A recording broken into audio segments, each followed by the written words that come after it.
the 4th of July, and checking in lots of different places as the Orioles are out on the West Coast. Excuse me, the first place Baltimore Orioles are out on the West Coast. I got to keep correcting myself. I can get used to this first place Baltimore Orioles thing. We'll see how that stands. She covers the first place, at least for now, Washington Nationals for the Washington Post. You can follow her journey out on Twitter at Chelsea_Janes. She has a wonderful yet ominous photo of the nation's capital from the press box on a half-empty night at Nationals Park. And Chelsea, man, welcome in. First of all, first place is fun. I must admit, this is a rarefied air for anyone north of the border in this war.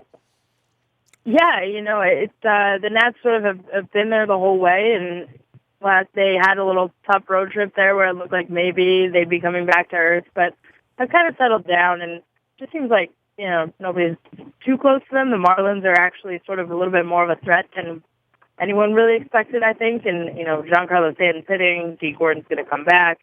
So that's interesting, but, they seem to have a pretty good handle on that division, and I think that, being the underdog coming into that season, this season, really kind of helped them and took the pressure off and, let them kind of just go after it and see what happened. Well, after last year's debacle, right? I mean, everything was a speed bump last year. This is one of the things Dusty was brought in for. Hey, Strasburg's down. We got to, we have to figure that out every fifth day. That's kind of what Dusty's good at, right? I think so. I mean, so far it certainly seems that he is best, at keeping things even keel in a way that is not easy to do. And, fans can't do it. Players have a tough time doing it. But he's just been around so long that he can kind of confidently say to guys, don't worry, this happens to everyone. Or, you're in a slump, we'll stick with you until you're out of it. And that's just something they didn't have last year. There wasn't that kind of internal confidence. And I think it's really benefited this veteran team that sort of knows that, but just had to have somebody kind of say it and, put it into action. For the changes in the clubhouse and what they've done, I thought they were the best team on paper last year. Many people did. They didn't play the games on paper. They actually had to go out and do it last year. The difference, I guess, in the temperament from Matt Williams to Dusty, you're around the team. You tell me how it's different other than everything seems to be working pretty well this year. And they've had a much better measure of health this year as well. I just think it's that confidence level, that sort of patient confidence. I think there's less of a panic button this year. I also think, they were the best group of talent on paper, and it sort of sounds corny, and every sports person says it at some point, but they weren't the best team. There just wasn't that feeling that it wasn't like they were fighting and brawling in the clubhouse, and a lot of the kind of rumors about their clubhouse were a little overblown. It was a very pleasant place to be more often than not. But it just wasn't quite as coherent as it seems to be this year. I think a lot of the bench guys they've brought in have really been great glue. I think they've just done a good job of crafting a little bit more of a team. And I know that sounds corny, but when you're with these guys 180 days, 162 days out of 180 days, it really matters. And so far, I think it's paid off this year. Well, and also, giving all the money to Scherzer and having him come in off the farm also, sort of the comfort level of guys working together, it always felt caustic last year in some way, right? And even like a guy like Worth that got all the money that every day has to go out. He's the guy that got all the money. And when there's problems, those sides of the clubhouse, when those guys aren't hitting the ball and pitchers aren't pitching well and the manager's kind of up in arms, I saw it, as very tension-filled for the most part, especially when you're not performing. There's not been any tension this year because, let's be honest, they've been pretty good from the beginning, and it doesn't feel like any of these other teams can come and get them. Yeah, it's true. There was a lot of tension last year, and that's a good way to put it. I think there was a lot of adjustment, too. There was a lot of individual tension, because there were a lot of guys in free agent years. There was a lot of individual tension because there were guys brought in that were new and sort of kind of out of the blue. And there was just a lot of tension and a lot of expectations on everyone. I think what's happened this year is that somehow that's been freed up. And you look on paper, it's not like they were picked to finish last. I mean, people expected something of them. But I think that what they've done is sort of just it hasn't mattered at all where they were picked. It's just sort of been like, okay, each guy has his own problem to figure out, and he's dealing with it, and he feels free to do that, and there's no overarching pressure. And I think that that's, been more of an impact, had more of an impact than I could have imagined. And, some of the new guys too, Daniel Murphy and then Wilson Ramos hitting out of his mind. have really helped a lot because it's not like Bryce Harper's had a great year. It took Jason Worth a while to get going. Zimmerman's been really slow. So it's not like all things have gone perfectly. It's just that when they haven't, it hasn't felt like the end of the world. Well, I mean, you mentioned two things there in addition to Ramos, but Murphy, wow, right? And for the Nats to pull him away from the Mets, and obviously it takes a lot of money to do that, but he feels like he never left off from where he picked up in October. We've been watching him play a long time. I don't think anybody thought he had this in him. He's one of those guys where they paid him a lot of money, and now he seems hell-bent on earning that money. This has been a career year for him, and that's got to hurt the Mets even more. He was one of their favorite sons there. They're like, get away. Yeah, I think that's true. And I think that the bigger thing with him that I certainly did not expect is just the leadership aspect. Statistically, obviously, you didn't know if he was going to be the same guy you saw in October. You couldn't hope for that. But you certainly thought you'd get a contact hitter who could be helpful. He's obviously been far more than that and seems likely to continue it given the way he's approached his at-bats and stuff like that. But, leadership-wise, he's just held people accountable, and he's been just a really tremendous teammate. And you become a person in there that sort of sets the tone. And I didn't know that was who he was. I don't know that even Mike Rizzo knew quite that he was that much of an impact personality. And, the Nats sort of needed a little bit of that. It's not that they didn't have them. It's just that they maybe didn't have the right mix. And he brings a little bit of edge that maybe they didn't have in years past. And for Bryce Harper to kind of grow up into this, and look, we have our own thing here with Machado, who ran out to the mound and, could have wound up on the bottom of a pile in a fight.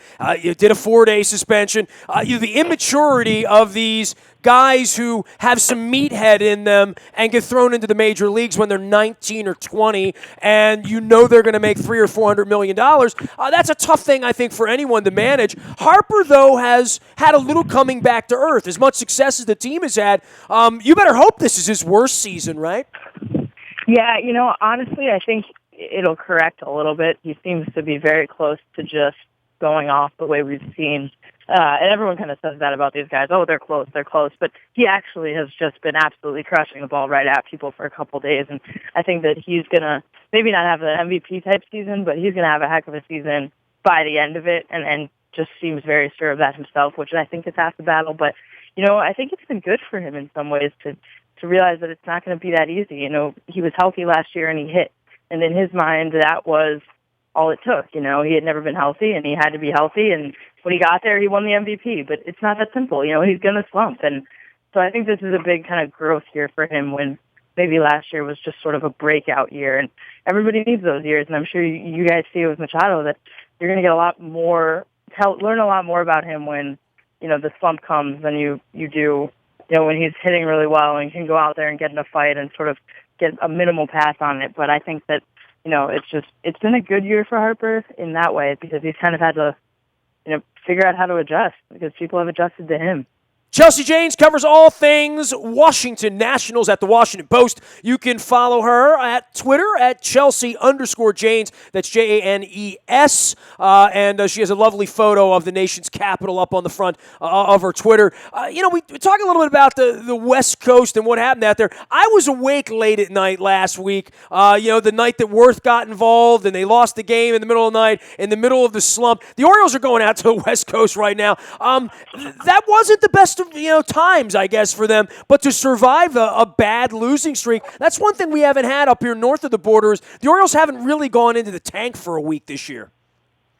Yeah, you know what? It was one of those things where it almost felt like it had to happen, and you just wanted to see if it would break them and they'd be this kind of terrible team or spiral a little bit, or if it really was just kind of a bad stretch and they were actually as good as we thought. And it's sort of the same thing with Harper. It's like you don't know until they have to come back from something like that. And so far they've done a decent job of coming back from something like that. And those West Coast trips, I think people who maybe aren't around every day and don't see the extent of the travel can't feel out how tough those are. And I'm sure the Orioles will experience it. That it's just brutal. I mean, that you're away from home, you're getting in at 5:30, you're expected to be a peak athlete at 5:30 p.m.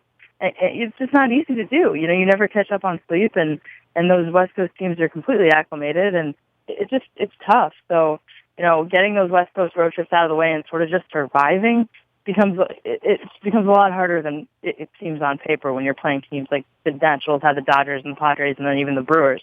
So, I think they learn a lot about themselves and, also get very tested, even if it doesn't look like the competition should. For you with the Mets and now the Marlins trying to come and get the Nationals, where do you see the trading deadline and affecting the National League East? We're trying to wonder the same thing. And, I mean, from the Orioles' perspective, we don't have much to trade. So the notion that anything that is out on the market, but we're starting to see some separation now where even teams like the Yankees might be a seller in all of this. Yeah, I think the Nationals will certainly be involved. I think last year the Mets sort of won the trade deadline and in so doing won the division. And, they got Cespedes at the 11th hour and, the Nationals were in the clubhouse at Citi Field when that happened. And it just sort of seemed like the whole thing switched around that moment and they got swept, that weekend. And it was just a big pivot point. And I think that they understand that can't happen again. If there's something they need to get it. And I think what they need is bullpen help and potentially even another starter because Gio Gonzalez has been very shaky, but I think that they'll have to look to the bullpen and get in with those Yankees. And they have the prospects. I don't know if they're willing to part with them, to take one shot at it this year, but that time might be coming. They've got a window to win and, you just never know, right, when these years will come up. So I think they'll be in on Miller. I think they'll certainly be in on Chapman. They have been for years, it seems. So, I think they're going to be players in that way. And whether they're willing to part with some of the big prospects we hear about all the time is probably going to dictate whether or not they get one of those guys. While the Orioles are out on the West Coast in Seattle and the Dodgers, the Nationals entertaining the Reds and the Brewers. That sounds like good home cooking this week, Chelsea. You would think, but the Reds have given these guys fits. And but they definitely need to kind of make a run of this here while they're at home and take advantage.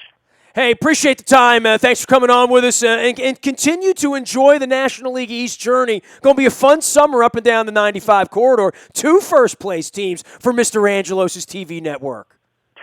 Yeah, thank you so much for having me. Great having you on. Chelsea Janes, you can follow her journey out of Washington Post at Chelsea_Janes on Twitter as well. You can find me, Nasty, at WNST.net, anywhere the internet is served. WNST.net coming to you live on Facebook as well as on YouTube and our WNSTV channel. And anything you missed, you can always find in the Buy a Toyota Audio Vault 24 hours a day from anywhere in the world on your mobile device. Download the TuneIn Radio app. We do come in crystal clear. Big thanks to our friends at buyatoyota.com for sponsoring that. Our morning newspaper hits your email inbox at 7 a.m.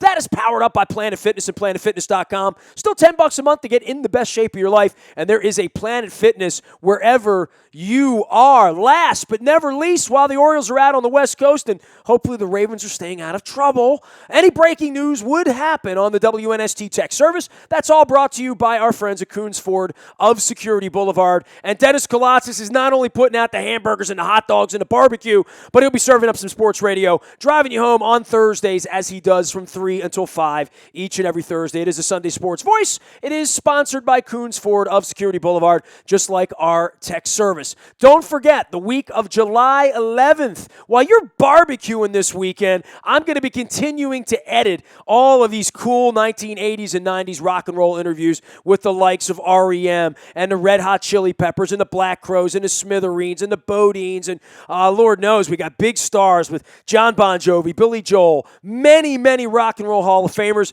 Going to present all of that never before heard, never before edited either. Interviews from my Evening Sun pop music critic days of the 1980s. You'll hear it all here the week of July 11th. The hashtag is WNST Rock Week. I'm Nestor. This is WNST.net AM 1570 and WNST Taos in Baltimore. And we never stop talking Baltimore sports.